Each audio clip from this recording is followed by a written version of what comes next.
Alrighty, another year, here we go. Been looking forward to this one. We're able to start a little bit early because of the foreign tour that we took to Australia and New Zealand.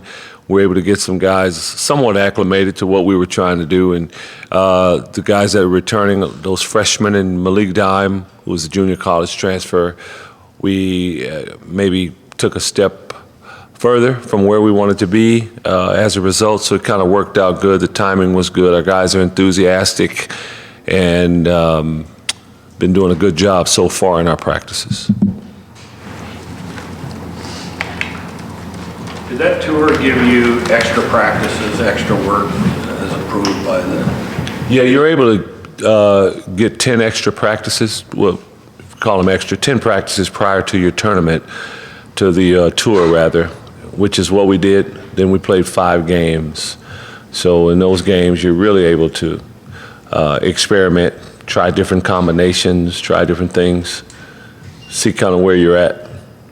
So in that regard, it was helpful. Obviously, the bonding that takes place, the other things that go along with it, we were able to get credit. We took a class in conjunction with the trip. So the class that we took was something that is going to go towards their degrees. So it was good for a lot of reasons. Coach, you've got a couple of bigs that we haven't been able to see much of. Can you maybe give us a little bit of a scouting report and tell us what to expect with Matt Attaway and Sam Timmons? Matt is just a little under 250, has played in the SEC, has played against tough competition when he was at Auburn. So he's just not new coming in, although he did sit out for 2 years, 1 year being injured and the other last year redshirting. So he's been slowly getting the rust off from those 2 years, but he is very physical and rebounds the ball well, defends well. Sam is also someone that's physical. Sam is still learning, but Sam's coming along quite well for us. He can step outside and knock the shot down, but he also can get the ball around the rim, score. He has very good hands, and rebounds the ball well for us. Can those guys run the floor like you want to? Matt is very fast. Sam is not as fast, but it doesn't prevent him from running the floor. So they both are fine in terms of what we're trying to do, getting the ball up and them running. Has there been one guy that's really stood out in terms of his improvement from last year, or if we saw him now, like, whoa, that guy? I think Malik Dime has become more versatile, offensively and defensively, but probably Dominic Green stands out the most as someone that's made the biggest strides from last year to this year. How so? He is not just a standstill shooter. He's putting the ball in the basket different ways. He gets to the foul line. He puts the ball on the floor. His shot selection is way better than it was last year, and I think that's helped him. As a senior and a captain, are you putting some leadership responsibility more on Malik this Yes, year? yeah, definitely, and he's aware of that, and he's been doing a good job that way. I think our guys really respect Malik. This shot selection aspect for Dominic, was that a conversation you needed to have with him after last season? It was an ongoing conversation last year.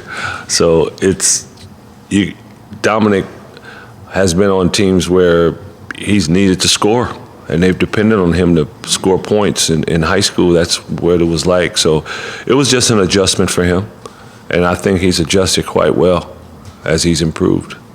You as a staff with Andrew Andrews and all that he did and his capability, and obviously he was counted on last year, how do you approach as a staff how that void gets filled, one or more guys, style of play? How do you approach that coming to this year? You always try to assess before there's a practice potentially who could go out there and score and how. We've had teams where guys would score certain ways, and then the next year you're scoring in a different way. We looked at who potentially might be able to do it, and you go out and you start practicing and see if they confirm what your suspicions were, and you put those guys in positions where they can be effective. The players always show you here at University of Washington. There's some places where, because of their system, a guy has to go from point A to point B to point C and then make the shot. Here, when we try to look at what guys are able to do and then place emphasis offensively around what they're doing. Played for Don Nelson, I learned it from, and worked under Jim Herrick, who I watched do it. They didn't look at what you couldn't do and say, well, they can't fit because this is what we do. They look at what you did do, and then they try to put you in positions to do it. And that's what we try to do from year to year, and we feel there's some guys stepping up that will replace that scoring. I don't know if you're going to have, one guy. Markelle Fultz averaged over 20 points a game on the Australian trip, and he certainly can score as well as play make, but I think there are going to be other guys that are going to step up. You feel with that trip that you got a head start as a staff on some of those assessments? Yeah, I think we have been able to kind of look and see who's going to be close to our starters in our top 8 or 9 quicker than we've ever been able to do. Coach, last year, you guys really, or your front court really struggled with foul trouble. Now it looks like you've got 5, solid bigs. Can you talk about how that changes things for you and how you use that? Oh, it really helps. And I think what's important is that there's quality there. You could have 10 bigs and there's not quality, so it doesn't matter. But I think, certain guys get in foul trouble. We have adequate reserves to come in and continue to hold the fort down for us. And, even last year, I remember first game, we got in foul trouble. And I remember Devonair DeRusso coming off the bench against Texas and filled in very well and helped us in that regard. It just happened so much, we weren't able to always come through in that regard. Looking at those 5 bigs, I see, at least on paper, you got 5 very distinctly different bigs. Was that intentional, and how do you employ that? It wasn't necessarily intentional, but I do think what you're talking about is we're very versatile on our front line. And there are over 30 games in your season. You play against different matchups and different type of teams that play different ways. And that's where that versatility can come in and help you. You would like to think that if you're playing against a quick front line, we have something there. If we're playing against a big, strong front line, we have something for that. So it should help us this year. You've been in the game a long time. A lot of draft pick, high draft picks come through, whether you're an assistant or a head coach. Where does Markelle Fultz rank among all the freshmen you've seen coming in? Here at the University of Washington? Here at the University of Washington, coming in the door, I think he's the best coming in the door. In the country, I think he's one of the best coming in. I just meant in places that you've been, yeah. Yeah, he's up there with the best, yeah. What is it about him? You watch him play, if you haven't watched him play, it'll stand out. You watch him 2 or 3 minutes, the way he moves on the floor with his size, you realize, okay, that one's pretty good. But what you don't see behind the scenes is the type of teammate that he is the unselfish teammate that he is.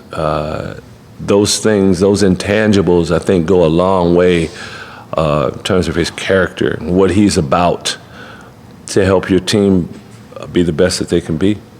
Has there been an oh wow moment for you, or whether it's in practice, whether it's a play he made or a dunk or something like that where? There have been several. There's some that he does that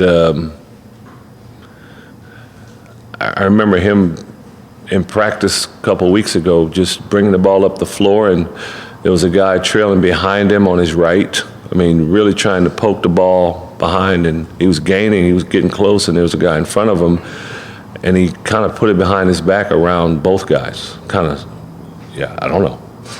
So the guy's coming from behind, the guy's here, and he just kind of does one. Yeah, just all the way around. He has extremely long arms, so when he puts it behind his back, whereas you and I might put it back and release the ball right here, he wraps it all the way around and releases it in front of him. And he's still dribbling, or is he? Oh, he's still dribbling. And then he just Yeah, made it. yeah, he's still dribbling. There's just some things you go, Yeah. he is the best shot blocking point guard that I've ever seen. He has a real ability to track shots down and block shots. Just walking them in the paint as well as the perimeter. Yeah, yeah. How beneficial was the Australia trip for him in terms of how much he's going to have the ball in his hands and being able to kind of step right in? It was very beneficial, but I think it was even more beneficial for our team. He's learning us, we're learning him. So I think that was very important that we were able to get those extra practices and extra games so everyone could get acclimated to one another. Coach, can you tell us a little bit of the story about how you were able to get a guy like Markel here? Because I know a lot of the national recruiting guys, they just refused to believe that you were going to be even a finalist for a guy like that. Can you tell us a little bit of the backstory on that? Well, you have to start it off by Coach Chilius. He's from that area, and we're familiar with people out there. And it helped that we had been successful with guards in the past, and that we play the way we play. Those were some things that Markel was looking for. But when we were given word about not only was he going to be a really good player at some point, but he'd be willing to go this far, we went out and Coach Chill told me about him. We went out together and we watched him again, and that was saw him in the summer prior to right as he had finished his junior varsity season. Saw him that summer briefly, but then went again in September, beginning of his junior year. And when we saw him, it was a no-brainer that he was going to be really, really good. And at that point, I don't think he was ranked in the top 150 or 200 in terms of the rankings. And we offered him a scholarship officially, and then he kept getting better. He kept getting more scholarship offers, and maybe we developed a trust between him and his family, and they decided they wanted to come to Washington. When you first saw him, could you see this? The first time you laid eyes on him. Yes. Yeah, we just thought he did things on the floor that you couldn't teach. When we saw him, he wasn't particularly playing with a lot of intensity. He was just kind of having fun out there playing at his high school. At that point, no one saw him as a point guard. People saw him, he was as a shooting guard. But the way he passed the ball, the way the game slowed down for him, the way it was easy for him, we thought, no, that's a point guard right there. And there's some still that would consider him a combo guard. And it just seems like when guys can score too, they can't possibly be a point guard. I don't believe that at all. But he had some of those abilities, so we thought he could be pretty special. If he's having an off night, who picks up that slack? Dominic Green has improved. Matisse Tybel has gotten better. David Chris, Malik Dime, they average 7 a game, which when you look at how much Andrew and DeJounte Marquise had the ball, I think that was still good for them last year. There are a number of guys that can potentially step up. Noah Dickerson is going to score points, no doubt about it. This year, I think we can have more guys averaging double figures than we've had probably in the last 5 years. So there are guys that are capable of stepping up. And the other thing, the beauty of Markel is that when you say an off night, you got to, I'm taking that to mean maybe his shots aren't going down. Even if he's having an off night, he blocks shots, he rebounds, and he distributes the ball so well that others can have a great night because he's on the floor. So he may not be knocking his shot down, but we're still potentially going to be okay because he's going to make the right decisions and just still make plays. Coach, from that standpoint, does it feel like you're having to start from scratch a little bit in the scoring because you lost so much at the top? Or does it feel like you're just having to attack it maybe from a different angle? I think the latter. I think they're guys that were capable of scoring more last year, but that wasn't their role last year. There were a few guys that could do it better than they could last year. So now, with a little more, with a year's experience, I think guys will be fine that way. Is there a belief that you guys will rebound the ball better on the defensive end this year? There's no doubt in my mind we'll be a better rebounding team this year. No doubt. Why do you think that is? We have better rebounders. And it's the truth. I mean, Right now, as we chart our rebounds every day in practice, the top 4 rebounders are new players. So I just think we have guys that are better at rebounding the basketball. We won't be switching as much this year, so I think that'll help us be a better rebounding team also. What other, you said you won't be switching as much. We talk about the backcourt in general, you've been talking about point guard and one guy in particular, but who are the other 2, 3, 1, 2 key guys when you need to switch up or rest him who will play that role in point guard for you? David Crisp, yeah, that'll be the guy. They'll share the point guard duties. You said, I guess to make sure I understand, offensively, it's more of a matter of just the shots are going to be distributed a little differently this year. You're not going to have to do a whole bunch of radical development to get the scoring capability from the guys you have. Now, I think that was done in the spring and the summer. I think some guys improved over the spring and the summer to where now they're ready to go out and score more points for us. Not switching as much defensively, is that just due to personnel, or did you review kind of how things went last year? Back up, switching last year so much was due to personnel. That was unusual for what we did. But as I had said last year, I thought with so many young players, some choose to go zone, play more zone with that many young players. We didn't want to sit back and not be in attack mode, so we decided to switch a lot more because we were so young. And we've never done that before, so we're not going to do it this year. We'll go back to how we were playing. But, with the switching, I think it's easy to forget because of how we finished. With the switching, we were forcing turnovers in the preseason quite a bit, and we were 7-3 after 10 games in conference with that. So it was working pretty good. And then toward the end, we didn't do as well. We began to make more mistakes. Teams got better, and it wasn't as effective. But regardless, we've switched in the past in select possessions, which we'll continue to do, but it won't be as much as we did last year. Is it the same defensive style in terms of playing the passing lanes? Oh yeah, definitely. Even the switching was that same style. We still were in the lanes forcing turnovers, and I think we're in the top 2, if not the best in our league in forcing turnovers. So that part of it was working really well for us. We weren't able to sustain our defense for long periods of time, and it would break down at times. But with more experience this year, I don't anticipate as many breakdowns. Do you plan to use any zone? Yes, we'll definitely play zone, yeah. We always have had zone, we just, we're a man-to-man team. Lorenzo, if you flip that to the offensive side, and you said you try to tailor your offense, or you tailor your team based on the personnel you have, what is it going to be? More motion, more high post? What are you looking at right now?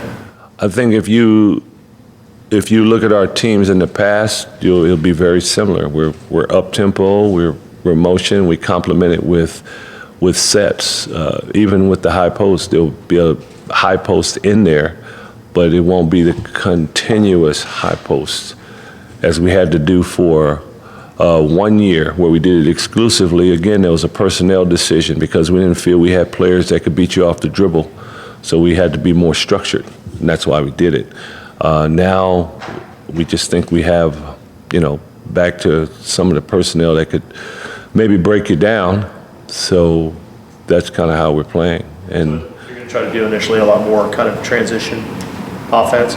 But that's what we've never, ever said we're not going to transition this year. But there were years when we weren't as good defensively, we couldn't impose our will. And, I've said it before, if you're going to play, we're an up-tempo team, there aren't any up-tempo teams that sit back on defense and play back. They got to come get you. They got to make the game fast. You have to find a way to create tempo. If you're not creating tempo, you can't be up-tempo. There were years when our personnel didn't allow us to dictate tempo, and so we played slower, but that wasn't by design. We still practiced pushing the ball, but we didn't get as many opportunities because we couldn't impose our will. This year, hopefully we can do that. Are you convinced that this year's team is better than last year's? We haven't played a game yet, but that's the hope based on a year of experience, more experience with more guys, more guys understand what we're trying to do defensively, more guys understand what we're trying to do offensively, then that would be the hope that we're going to be better. Because I think as a fan, you know, they'd be going, well, they didn't make the tournament last year and they lost the Pac-12 leading scorer and they lost 2 first-rounders. Right. It's a tough sell to say that they're going to be better, so how would you sell them on it? Watch our games. Let's watch our games. Can you tell us about the 2 other new guys, Batumba and Carlos, and any chance either one of those guys could redshirt? No. Every player that's redshirted in the 14 years that we've been here now, 15, it was either from day one they thought it'd be good, we had talked about it, or they got hurt and there was a setback.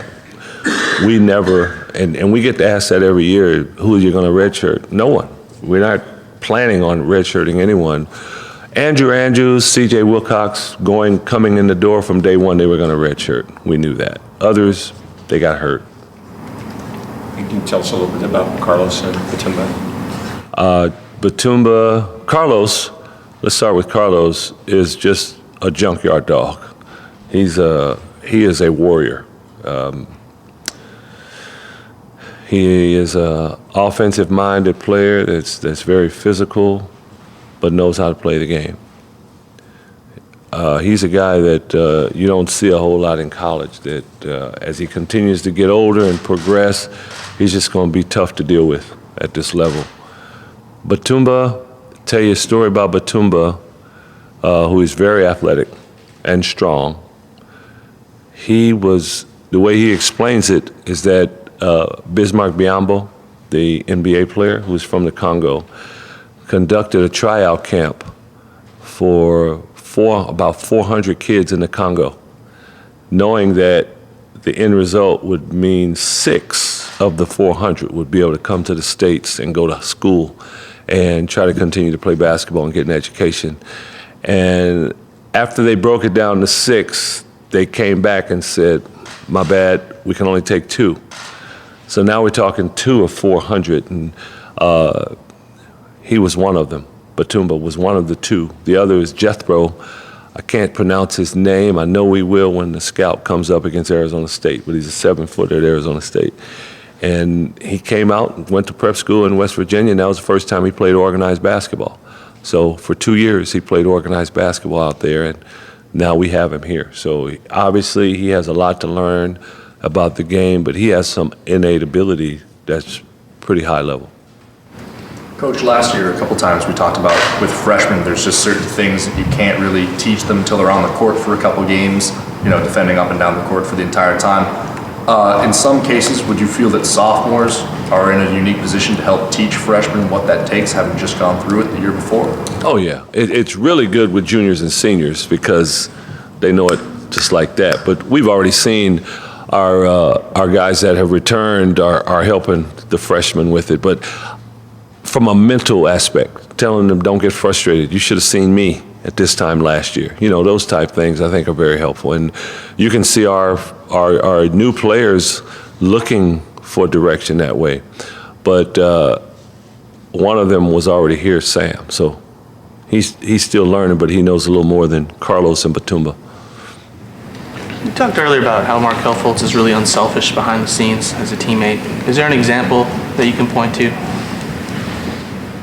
Oh, I'd have to give it some thought, but you can tell by how he plays, first of all. When he's not out there, Markelle Fultz does not go out there and play and approach the game like he's thinking, I have to get to the NBA. He's going out there to win. And for starters, that's very unselfish of him. You feel with the mix of, and for all you haven't played any league games yet, we've seen them, do you feel good about your ability, both defensively and offensively, for, I'll say, diversity in your approach, tactics, being able to do different things, whether it's defense or offense, with the mix of talent you have? Yeah, I think so. I think we do. And we talked about the versatility of our front line before. We don't have 3 or 4 7-footers on our roster, but I think we have pretty good size with our team.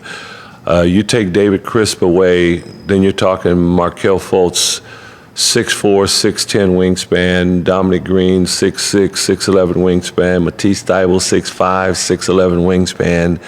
You know, Carlos is 6'3", but plays big. Batumba's a big wing. We have some good size in that regard. Malik Dime is 6'8", but we know he has a 7'5" wingspan. And 7'3", 7'1", 7'2". Those are the wingspans of all of our bigs. So I think we have not only good versatility, but good size. Compared to maybe the last few years, experience is different, but physical matchup, you feel pretty good going into the season with this bunch of guys. I think if we play against a team that's really quick, I think we're versatile enough to match that. I think if we play a team with a couple of teams we played last year, Gonzaga and Texas had imposing front lines, and I mean, Arizona, you could just see those guys were more physical than we were. And a couple of others, I feel this year we match up a lot better with those type teams because of it. Do you feel like it's time to renew that rivalry with Gonzaga in terms of the in-state games?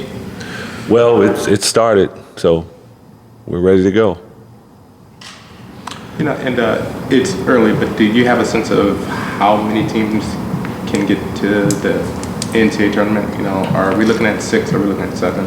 I don't. I know the Pac-12, we had 7 last year. I think Pac-12 is strong again, so it's really early to determine that. But if we're as strong as I believe we are, I think we'll do fine. Do you feel like there's more pressure than there's ever been to make the tournament as the drought continues? Pressure from whom? Pressure on you, I guess. Every year I feel you want your best to make it to the tournament. When I think of pressure, I feel like pressure means I can't sleep at night, I'm nervous, I'm not myself, I'm twitchy. No, none of that. And that doesn't change. I mean, there's no like anxiety. I mean, obviously not. We can't sleep at night. There is no anxiety of, oh, here it comes. Now, what are we going to do? I'm not Denzel and Remember the Titans throwing up before the first game. Well, we haven't had our first game, but I don't anticipate that happening. But pressure in terms of we want to get to that tournament. We want to be the best we can be. I can't wait for practice. I don't even know if that's called pressure. I don't define pressure that way. Anxious, ready to get going. Yeah, let's go. We get another shot at this now. We're going to make this happen. You know, that's how I feel. I don't feel like, what's going to happen if we don't? No. How have you felt, because we haven't talked to you for a while, but over the offseason there were some people saying Lorenzo hired Michael Porter specifically to get Michael Porter here. That's Right. not him. That's a little unethical. What's your response to that, and did it bother you at all? We were accused of recruiting Justin Holiday just to get his brother at one point, Drew. Justin plays for the New York Knicks now, and he's one of the all-time leading wins. I think he's one of the top winners in the history of the program. So whoever thought that was wrong that time. The people that would say that, I guarantee you they don't know the history of the situation. So, you know, you will eventually talk to Michael Porter Sr. Yourselves, but I believe it was 1990. I was with Athletes in Action, and I was player coach, and I saw Michael Sr., who had played in New Orleans, was playing on the AAU team, and I recruited him to play with us with Athletes in Action. So he joined our team, played with us. We played together for 2 or 3 years. And not only did we do that, he lived with my wife and I and our children. He was like a family member. He lived with us for several months. We stayed in touch over the years. I was there when he met his wife. His wife played for the women's team, Lisa, with Athletes in Action. I remember him saying, man, I think this might be the one, and yeah, they ended up getting married. I was in their wedding, and then they had a couple of daughters. Like, wow, congratulations! And then they had a son, and Mike and them called and said, we just want to ask if you'd like to be his godfather, if you want to be the godparents. Yeah, great. So we went to visit him a couple times. We sent him gifts, as the godchild, that type of thing. And about 12 years ago, Mike Sr. asked me, he said, you know what, I'm really thinking, because he had trained all of his kids who are all really good basketball players and had coached them. He said, I would like to get into coaching at the college level. And my words to him were, you have to work, you got to get experience. I said, I'll tell you what, knowing you the way I know you, I'd love to hire you myself. I said, but you need to get some experience. He said, I will. And that he did. He went on, and it was on the women's side. He was the director of basketball operations at the University of Missouri, but then he became full-time staff. While all this was going on, he gave me a call and said one day, and I won't mention the name, but I can, this is official, unofficial. He said, your godson, I want to send a film. I want you to just see him. And he was in the 8th grade. Tell me what you think. And he said, I said, wait a minute. That kid's a pro. And he said, okay. And from that point, there we went. And then there was an opportunity, and we decided to bring him in. So if you don't know that story, I could see someone thinking that. There's no way you can think that if you know the story. Does that bother you when people question your character? If they don't know the story, what can you say? They don't know. They're naive and ignorant to it, so they don't know. If you don't know the facts, it could bother me if you don't know the facts and you just speak off of speculation. But that's the deal. Couple more guys so we get the players started.